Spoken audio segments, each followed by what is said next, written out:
Late last year, a Macon family torn apart. A young mother shot to death just days before Christmas. The whole thing caught on camera, and that video somehow made its way online and racked up more than 200,000 views. In tonight's 13 investigation.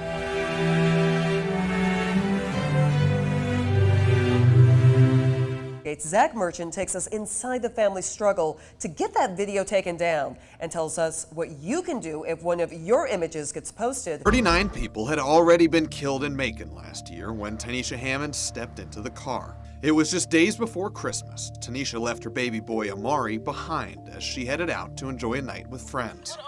Hammonds began streaming her night on Facebook Live.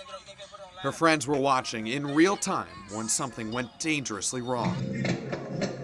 Just 20 years old, Hammonds was dead, shot to death less than a block from her mother's house. The crime shook up her Bloomfield neighborhood. Keep my kids in the house, man. It's sad, you know what I'm saying? Because they want to come out and play, but it's just too dangerous right now these days. And rocked Tanisha's family. My fiance actually had to tell me, they mentioned the white sheet. I don't think she's here anymore. I couldn't wrap my mind. Not her, not Tanisha. Tanisha's soon-to-be cousin-in-law, Sarah McMiller, who has known her since she was a baby, says Facebook soon took the video off of their site, but somebody apparently made a copy of it first. That copy was quickly uploaded to flyheight.com, a site full of provocative user-uploaded videos. Despite the family's wishes for months, the video of Tanisha's last living moments remained on the site, racking up more than 200,000 views. You emailed flyheight.com and said, once it's on the internet, it's out there. But I'm like, much damage control as y'all could do, please take it down. Amari's not gonna be a baby forever. Her son's gonna have a social media one day. I would hate for him to come across that video.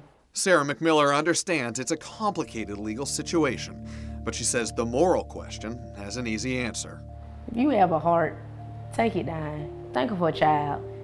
If you won't take it down for anybody else, think of her mother and her child. Her mother had to bury her daughter. And in the end, it appears Flyheight agreed. We reached out to the website and asked them about the video. We didn't get a written response, but days later, that video was removed. Months in the making, Tanisha's family finally got the result they were looking for. But what rights would you have if you found yourself in a similar situation? Tanisha's is an awful, extreme case, but almost all of us now have images of one kind or another we don't want made public. The facts about internet usage, people's behavior on the internet, all of the things that it makes possible, both for good and for bad, are changing so rapidly that the law hasn't really had time to catch up. That's Adam Holland talking to us via Skype. He's a legal scholar at Harvard's Berkman Klein Center for Internet and Society, and he says by recording an image, you automatically get a copyright for it, and that can work to your advantage. So you could absolutely go to a website and say, I have copyright in this particular video.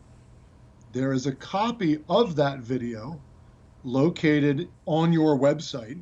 I'm the copyright owner and I want it taken down.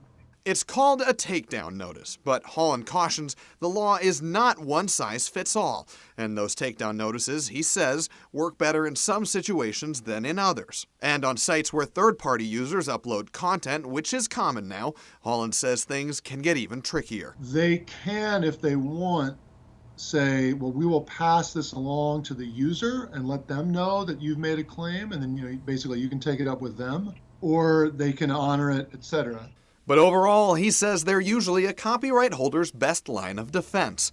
As for Tanisha's family, this struggle appears to be over, but their search for justice is far from it. Her case is still open, the killer still on the loose. What they want now is answers. And that's all we want is closure.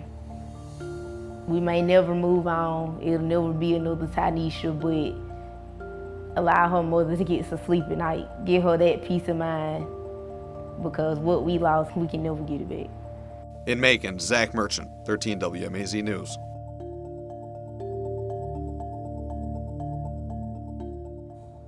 If you know anything about this case, you can call Macon Regional Crime Stoppers at 1-877-68-CRIME. Once again, 1-877-68-CRIME. And for a much more detailed explanation of the laws that come into play here and a description of what that legal takedown notice looks like and how you can send one if you ever need to, you can head to our website at 13wmaz.com.